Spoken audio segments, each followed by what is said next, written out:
வணக்க மக்களே, welcome to Tamil trade and tips and tricks channel. இந்த வீடியோவில் நம்ம டாடா மோட்டார்ஸ் இன்வெஸ்டர் ட்ரேடர் இருக்கீங்களே, உங்களுக்கு சில டிப்ஸு சில அட்வைஸ்ன்னு சொல்லி வச்சுக்கோங்க. பட் எனக்கு தெரிஞ்சதை சில விஷயத்த சொல்லிடுறேன். வாங்க இதில் என்ன பார்க்கணும் அப்படிங்கிறத பற்றி நான் சொல்லிடுறேன். ஓகே, ரீசெண்டாக அந்த டாடா மோட்டார்ஸ் வந்து பார்த்தோம்னா ஒரு நல்ல ஒரு பீக் கொடுத்த ஒரு ஒரு ஸ்டாக்குங்க. அது வந்து எப்படின்னா சில ட்ரேடர்ஸ் இருந்திருப்பாங்க, அவங்க அதோட ஃப்யூச்சர்லாம் பார்த்தே இருக்க மாட்டாங்க. சடனாக பார்த்துருப்பாங்க. இது பாருங்கள், இந்த இடத்துல இருந்து பார்த்தீங்கன்னா தெரிஞ்சிருக்கும் உங்களுக்கு. கிட்டத்தட்ட செப்டம்பரோட பாதியிலேருந்து அந்த நம்ம வரைஞ்சிருக்க நம்மளோட அந்த ரெசிஸ்டன்ஸை ஒட்டச்ச உடனே மார்க்கெட்டு எங்கேயோ ஏறி போணுச்சு.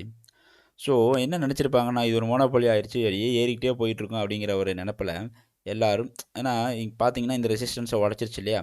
ஸோ ரெசிஸ்டன்ஸ்லாம் உடச்சிட்டு நல்ல ஒரு பீக்கில் இருக்குது அப்படிங்கிற மாதிரி நினச்சிட்டு எல்லோரும் வெயிட் பண்ணாங்க. நிறைய பேருக்கு இங்கேருந்து இது வரைக்கும் ட்ரேடில் நல்லா ப்ராஃபிட்லாம் எடுத்தாங்க. சில ட்ரேடர் இதெல்லாம் நீங்கள் பார்த்தீங்கன்னா ரொம்ப நாள் ஏற்றம்லாம் சொல்ல முடியாதுங்க. ஒரே நாள்லேயே எல்லாம் ஏற்றம். இது பாருங்க, இந்த ஒரு கேண்டில், இந்த ஒரு கேண்டில், இந்த ஒரு கேண்டில், இதெல்லாம் வந்து மிகப்பெரிய ஒரே நாளில் உள்ள ஒரு ஏற்றம். ஓகேவா? இதை பார்த்து நிறைய பேர் வந்து சரி இன்னும் ஏறும் அப்படிங்கிற நினைப்பில் வாங்கிட்டாங்க. அதில் என்ன பிரச்சனை, அவங்க வந்து என்ன நோட் பண்ண மறந்துருப்பாங்க அப்படின்னு பார்த்தோம்னா, டாடா மோட்டார்ஸில் அவங்க வந்து இந்த ரெசிஸ்டன்ஸை ஒரு 1 இயருக்கு மட்டும்தான் பார்த்துருப்பாங்க. ரீசெண்டாக இல்லை 1 இயரில் ரெசிஸ்டன்ஸ் உடைக்காத ரெசிஸ்டன்ஸ் உடச்சிச்சு. ஓகே, இப்போ அது ஏறிக்கிட்டு இருக்கு. ஆனால் நம்ம வந்து அப்படி பார்க்கக்கூடாது. இப்போ ஓவராலாக போய் பாருங்களேன். இதுதான் ஓவராலாக இருக்கிறது கிட்டத்தட்ட. இப்போ நம்மளோட ரேஞ்ச் வந்து என்ன ரேஞ்சில் இருக்குன்னா, நம்ம பார்த்தோம்னா தெரியும் 535 அந்த ரேஞ்சு கிட்ட தான் நம்மளோட மார்க்கெட் இருக்குங்கிற மாதிரி. அந்த ரேஞ்சுக்குள்ளே தான் இருக்குது, 500லேருந்து 535க்குள்ளே. ஆனால் அந்த டாடா மோட்டார்ஸோட பீக் பார்த்தோம்னா ஆல்ரெடி ஒரு தடவை 600லாம் தொட்டுட்டு தாங்க வந்திருக்கு. 2 தடவை 600ங்கிற ஒரு மிகப்பெரிய ரெசிஸ்டன்ஸை உடைக்க முடியாமல் மார்க்கெட் இறங்கியிருக்கு. ஸோ இப்போ நம்ம சில ட்ரேடர்ஸ் என்ன பண்ணியிருப்பாங்க, இதை பார்த்தே இருக்க மாட்டாங்க. 2015 2016 இந்த ரேஞ்சை போய் அவங்க செக் பண்ணி கூட இருந்திருக்க மாட்டாங்க. அவங்க வரைஞ்ச இந்த ரெசிஸ்டன்ஸை வந்து இது பாருங்க, இதுக்குள்ளே மட்டுமே வரைஞ்சிருந்துருப்பாங்க. இந்த கிட்டத்தட்ட ஒரு வருஷத்துக்குள்ளேயே இந்த இதை வரைஞ்சிட்டு இதை மட்டுமே அவங்க எடுத்து வச்சுக்கிட்டு இதை உடச்சதுனால ஏறிட்டு இது வந்து இது மிகப்பெரிய பீக்காக இருக்கும் அப்படிங்கிற மாதிரி எய்ம் பண்ணியிருப்பாங்க. ஆனால் அப்படி பார்க்கக்கூடாது. 2013 14லலாம் பாருங்களேன், அதே 600 வந்து ரிட்டர்ன் ஆயிருக்கு.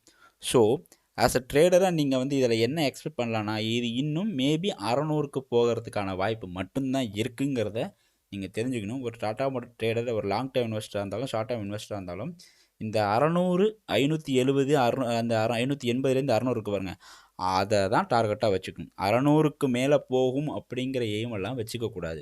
இல்லை நான் ஆல்ரெடி வந்து 300ல் வாங்கி இப்போயே ப்ராஃபிட்டில் இருக்கேன்னா நீங்கள் இப்போயே எக்ஸிட் பண்ணுறதும் பெட்டர்.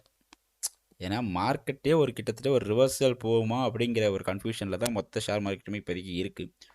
ஸோ இதை வந்து 600க்கு போகுமா அப்படிங்கிறத வந்து நம்ம கொஞ்சம் யோசிக்க வேண்டிய விஷயம்தான். ஒன்று, அப்படியே போனாலும் 600 உடச்சிட்டு மேலே போகும் அப்படிங்கிறதெல்லாம் வந்து ரொம்ப, ஏன்னா இது வந்து மிகப்பெரிய ரெசிஸ்டன்ஸுங்க.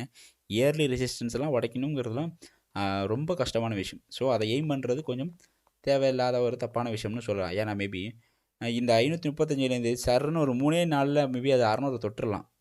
அதுக்கப்புறம் அது சர்ன்னு விழுறதுக்கான வாய்ப்பும் அதிகம்.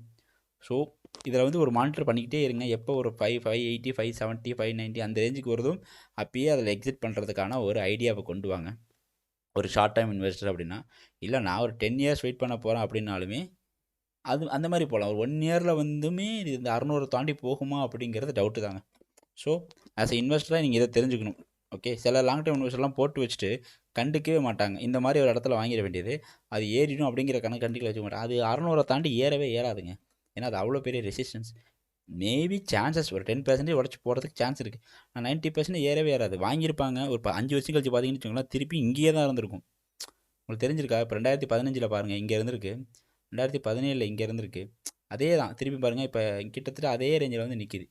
திருப்பியும் இங்கே போய்ட்டு திருப்பி இறங்கவும் வாய்ப்பு இருக்குது. ஸோ அஸ் அ ட்ரேடர் இது தெரிஞ்சுக்கணும். ஒரு ஷார்ட் டைம் இன்வெஸ்டராக இருந்தாலுமே மேபி அவங்க வந்து ஒரு 575 அந்த ரேஞ்சுக்கிட்ட தான் வந்து டார்கெட்டை வைக்கணும். அதுக்கு மேலே டார்கெட் வைக்கக்கூடாது. ஸோ இந்த அட்வைஸ் உங்களுக்கு புரிஞ்சிருக்கும் நம்புகிறேன். எதனால் நான் வந்து இந்த டார்கெட்டை குறைச்சி சொல்கிறேன் அப்படிங்கிறதையும் நீங்கள் புரிஞ்சுக்கணும். Okay, thank you case, thank you for வாட்சிங். ஆஸ் அ டாடா மோட்டரில் ஒரு ஷார்ட் டேர்மாக ப்ராஃபிட் எடுக்கணும்னா நீங்கள் வெயிட் பண்ணலாம். ஒரு 575 580 வரைக்கும் வெயிட் பண்ணி ப்ராஃபிட் புக் பண்ணலாம். ஒரு பிரச்சனையுமே இல்லை. தேங்க்யூ கேஸ், தேங்க்யூ ஃபார் வாட்சிங். தேங்க்யூ.